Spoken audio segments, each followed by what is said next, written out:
Happy New Year and welcome to the bar. I realise I've been a little quiet at the bar over the last few months, so I thought I'd drop in with a New Year's Eve special. This episode's going to be split into two parts. First, one of my usual reviews, we'll get to in a second, and then secondly, a discussion a bit more about where the podcast is going in the future, as this virtual bar is kind of a pet project of mine. But don't worry, we're not going anywhere. More details later. So, first up, time to pop that cork and try some Nosecco.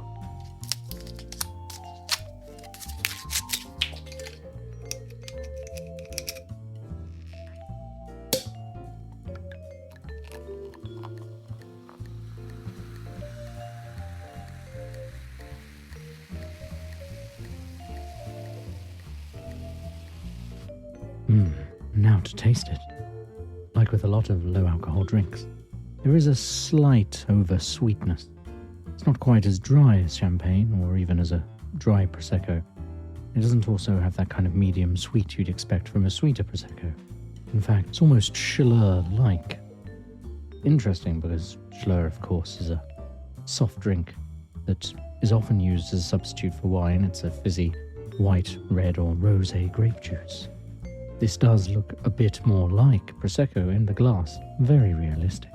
However, despite its Moorishness, that it is as good a replacement. I suppose it is slightly more adult, despite Schiller being used as the adult soft drink. You can't see me doing the air quotes there, but I'm sure you catch my meaning. Continues to bubble long after Schiller would probably have finished, with the small bubbles that are more indicative of champagne or Prosecco, so I suppose, once again, it's a very good facsimile. I'm unsure if I would drink it when there are better alternatives that are non-alcoholic. Now, perhaps the thing I need to try with this, check out Instagram for more, as I will give that a go tomorrow with leftovers, is try and make some kind of cocktail and see if that affects the balance, a bit like with the sangria episode at the start of the year. Either way, I think it's fair to say that I'd rather have something designed for its purpose. It slightly reminds me of when the first low-alcohol beers came out. They didn't really taste like beer. There was something slightly off about them.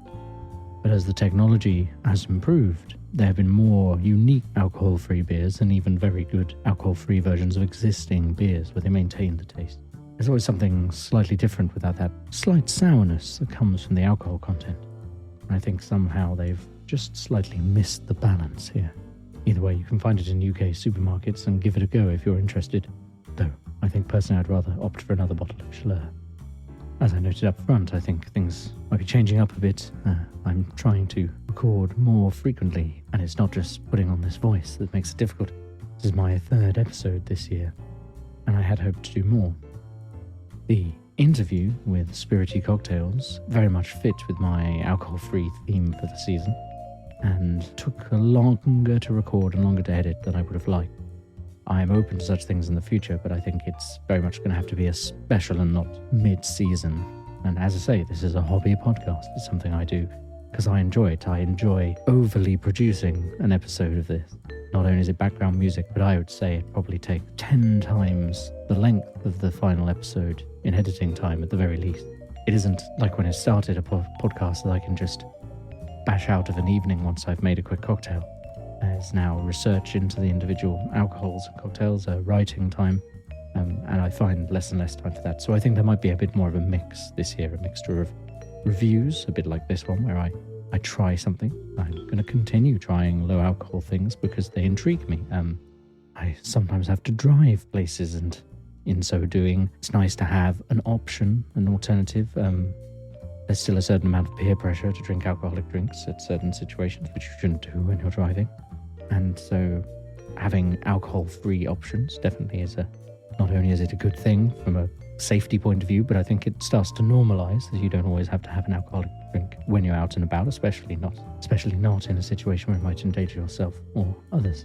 So I think I'm going to be playing with those and hopefully playing with cocktails based on those. I still have a few things I haven't released in this year's podcast that I purchased when I bought a few alcohol-free options. I haven't alcohol-free gin that I will try neat and review and then see how that stands up in a variety of cocktails. And hopefully that means a few more frequent episodes. And then alongside, I will still continue to have the longer form episodes where I take a deep dive into a particular spirit. So I have a new reading material with which to give myself maybe some more in-depth information. I try to use multiple sources, and as you will note is a general theme throughout my episodes, the reason that cocktails are so named is often lost to the vagaries of time, and we have to make certain assumptions. There are guesses. Various barmen claim that they invented such a thing. It's always a bit murky, and especially the further back we go when these things were certainly less documented. But I hope I can still produce several kind of histories this year to make up for the ones that were missing. I think it's going to be a split between a mixture of reviews and a mixture of cocktail histories and spirit histories, as I've been doing in the last season. I'm not sure I'll increment the season number this time. We'll see. I'm not sure how much that matters to people. It does tend to send a signal that I'm changing up what the season's going to be like. But, if you have any strong opinions about it, feel free to reach out to me at Dr_Wilko on Twitter, where we still have the mocktail season banner up. Thank you very much to Alice Jones, who provided that art. A friend of mine who does amazing illustration work. Seek out her stuff, buy her things on Redbubble. There will be a link in the description. This has been a bit of a ramble, and much like with many of my scripts, I'm not exactly sure how to end it. I normally come up with some kind of joke that's, I suppose, slightly related to this topic.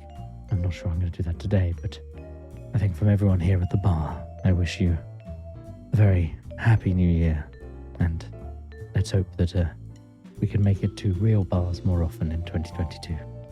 Fingers crossed. Goodbye.